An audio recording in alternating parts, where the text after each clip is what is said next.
Are you struggling with productivity? Find yourself procrastinating all the time? Well, I know the struggle and I'm here to help. I consider myself a pretty productive person, and even still, I can find myself procrastinating, not making decisions that I need to make, and not reaching my full potential.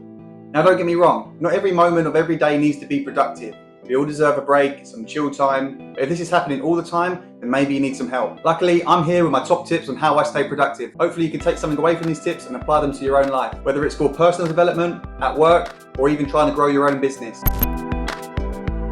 So tip number one is to make lists. This is probably the thing I do most in my life, and I find it so helpful. I literally make lists for everything, from planning my day every day to having a massive to-do list of other tasks that I need to complete. Lists help me massively to stay organised, and when I'm organised, I'm more productive. I know what I need to do, I know I'm not going to forget anything because it's written all down, and that really helps keep my brain in check. Additionally, what I like to do is put the tasks in the order that I'm going to do them. This makes the completion of the task much more efficient, as there's no thinking required. I do one thing, look at the list, and then I know exactly what I'm doing next.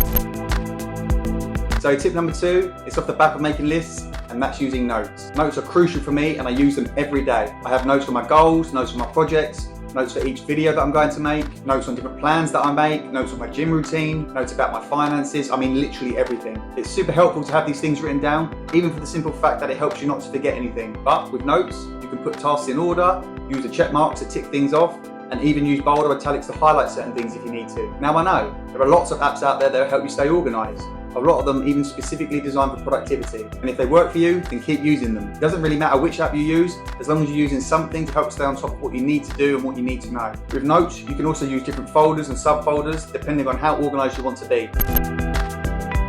Okay, so tip number three is to use focus modes on your phone. We all know these little devices are a massive distraction, constantly trying to tempt you into wasting your time scrolling on different apps. So why not take the temptation away by stopping all of the beeps and pop-ups coming up in the first place? Focus mode on iPhone allows you to set parameters to stop notifications coming through to your phone. You can set different focus modes for different activities. So you can have a focus mode set for while you're working. Perhaps this will block out all notifications from everyone and everything. Then you can have a separate mode for, say, when you're driving or when you're asleep. I have a mode for filming, which blocks out all notifications. I have a mode for editing, which blocks out most notifications except for emergency contacts. And I have a mode for when I'm in the gym and a mode for when I go to sleep. They're really customizable, so you can tailor them for the specifics of what you need, whether that's allowing notifications through from certain people or certain apps, or even having them start and end at a set time. Right, moving on to tip number four. This is a hard one for people to hear, but it has to be said. And the tip is to stop watching TV. Whether it's TV, movies, Netflix, it doesn't matter. I guarantee if you tracked how much time you spend sitting in front of the TV, you'd be shocked. Now I get it, it's nice to watch your favourite shows, to chill out and switch off, and there's a time and place for that. But if you do this too often, it will drain your precious time from right under your nose.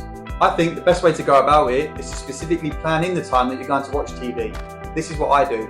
This way, you don't feel guilty when you're sitting there watching TV or chilling, because in that moment, you know you're doing what you said you would do, which is switching off and watching your favourite shows. It also forces you into planning the rest of your time.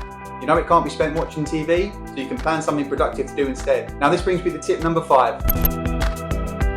This tip is easily said, but I actually think it's quite hard to do, especially every day. What I'm talking about is using the time in between. What I mean by this is, throughout the day, if you find yourself in between tasks, in between the things you planned on doing, then you can use these smaller snippets of time productively. You know, maybe you've got an hour for lunch, you've eaten your food, and now you've got 15 to 20 minutes before you have to go back to work. I use this time to do something productive, rather than just scrolling on social media, for example. Or, if I get to work early, I use that time to do something. It doesn't have to be anything major, don't even have to complete a task, but just use that time to push yourself forward in some way. Perhaps you've got 15 minutes before you go to sleep. Rather than scrolling on social media, why not have some reflection time? Reflect on the day that you've just had. What were the wins, what were the lessons? You'd be surprised at what you can do in a short amount of time, especially when you know that's the only time you've got to do it. So that's my 5 tips that help me stay productive. I hope they help you as well. Why not try them out and let me know which ones work for you? Don't forget to hit that subscribe button, like this video, and I'll see you in the next one.